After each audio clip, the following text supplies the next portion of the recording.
8 часот и 13 минути. Македонија, добро утро, ја следите утринската програма на вашиот јавен сервис. Имаме многу содржини до крајот на Македонија наутро, но овој блок по 8 часот го посветуваме на женското здравје. Октомври, розов октомври, ако сметаме дека треба постојано гласно да се говори за здравјето, но еве конкретно, бидејќи месецот го поврзуваме со сите активности поврзани со женското здравје, и ние со бројни содржини се приклучуваме на кампањата. Колешката Анита Никушева Јованчев е во комплексот клиники Мајка Тереза и оттаму стартува целата оваа приказна за која што ќе говориме наредниве 40 минути. Розов октомври. Зошто е необходно 365 дена во годината да се грижиме за себе и за своето здравје? И го правиме ли тоа? Да знаваме токму од Анита. Анита разговара со доктор Светлана Темелковска. Какви се информациите на оваа тема? Добро утро, се наоѓаме на Институтот за радиологија во Скопје. Зборуваме на тема женско здравје и превентивни прегледи. Моја соговорничка утрово доктор Светлана Темелковска. Докторке, добро утро, како сте утрово? Добро утро, благодарам добро и благодарам што посветувате внимание на ракот на дојка.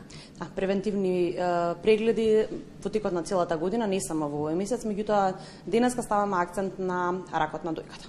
Овој месец е розовиот месец, нели, како што знаете, за подигање на свесноста за ракот на дојка. Нашата улога како медицинари на Министерството за здравство не е само подигање на свесноста, туку и работење во корист на жените во нашата држава. Значи, како да стигнат до термин, што е скрининг програмата. И по тој повод прв пат Министерството за здравство ќе организира така наречен розов караван, каде што ќе одиме во посета на здравствени установи, на сите места каде што ќе сакаат да не слушнат, а особено ние да ги слушнеме жените и да можеме по тоа да работиме како што треба. Се подигнали свеста кај жените за редовни прегледи? Сите жени знаат дека треба да прават редовни прегледи. Веќе тоа го пишува и повесници. Долги години се работи скрининг програми во светот. Ние некако појди застани правиме, меѓутоа можам искрено да кажам дека овие 2 години се направија битни промени. Која е најбитната промена според нас како комисија национална и советодавно тело на Министерот за здравство? Прво морам да потенцирам дека прв пат нашите совети и се слушнати и послушнати од Министерството за здравство. Првата работа што ја направивме е да ги поделиме жените во навидум здрави жени кои треба да одат во скрининг програмата и жени кои имаат симптоми или се оперирани, за да ни се ослободат термините во мој термин за тој што вистински му треба медицинска нега. Да, ова е болест за жал која што не бира возраст. Се поголем број на новооткриени случаи. Знаете, кога ќе се каже се поголем број, статистика е сериозна наука, каде што треба сериозна обработка. Институтот за епидемиологија прв пат прави анализа на скрининг програмите со еден прирачник, нели, што значи карцином на дојка, на која возраст и како оди лекувањето. Се поголем број на заболувања има секаде во светот.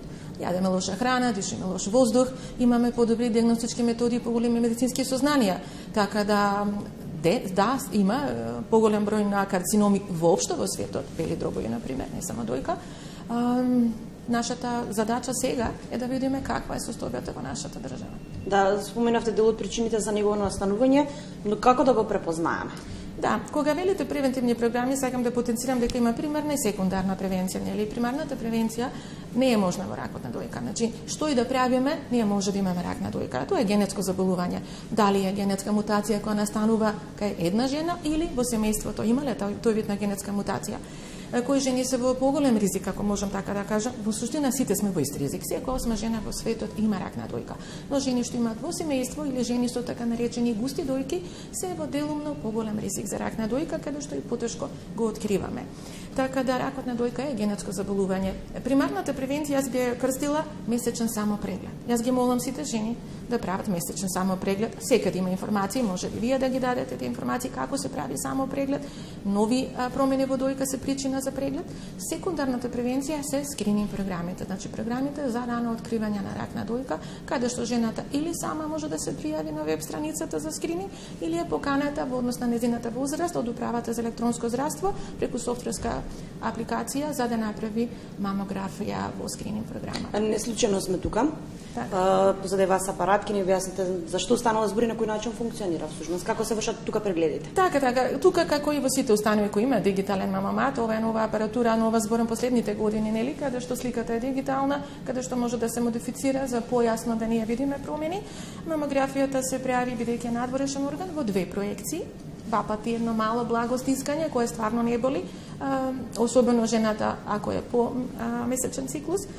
Потоа тие слики се анализираат во скрининг програмат, од двајца радиолози независно за поголема точност и жената добива порака преку СМС дали е уредна мамографијата, доколку ние гледаме нешто.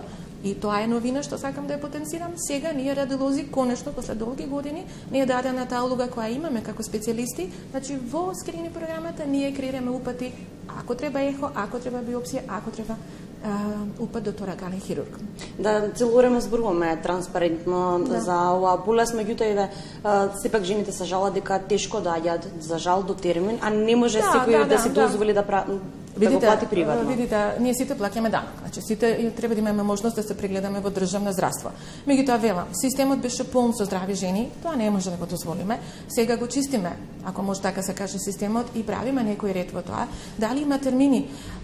Некои жени закажуваат за 2 недели, некои жени за 3 месеци. Јас тука би сакала да ги замолам колегите матични доктори да закажуваат согласно патеката на Министерство за здравство. Значи таму има темплети, клиничка слика, има ли грудка, кога се закажува, нема ли грудка, каде треба да ја закаже. Значи да матичните доктори, па можеме да кажем да ја соблечат да ја прегледаат пациентката, да видат дали има, да ја објаснат како се прави месечен самопреглед и да точно согласно патеката, доколку тоа се случува, ќе имаме ред. Јас сум убедена дека нема сигурно сега да ги видиме резултатите. Знаете нешто што долги години не е било поставено како што треба. Треба малку време. Убавото е што имате една група на радиолози и едно министерство што се грижи за жените. Да, и да ги охрабриме сите жени да дојдат на преглед, меѓутоа и дека може да се најде решение. Видите, јасно, и во сите научни студии, и во земји каде што сум имала среќа да работам во земја каде што 72 е почната скрининг програмата, научно е докажано дека со раната детекција, значи кога жената нема никакви клинички симптоми, а ние го наоѓаме ракот, продолжување на животот е и повеќе од 40%. Значи жената со соодветна дијагностика и соодветен третман ќе се живее сосем како што и пред карциномот живеела. Се разбира дека стравот ќе остане само пред преглед. Меѓутоа да повториме по не знам кој пат, ракот на дојка е најчесто малигно заболување кај жените во светот и кај нас и водечка причина за смртност. Нема решение освен раната детекција.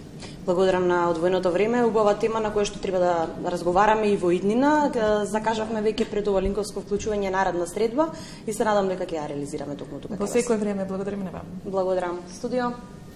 Благодариме Анита за информациите, одличен вовет ни даде за се вовет за што ќе разговараме и со нашите гостинки наредниве минути во студиото 3 на МТV.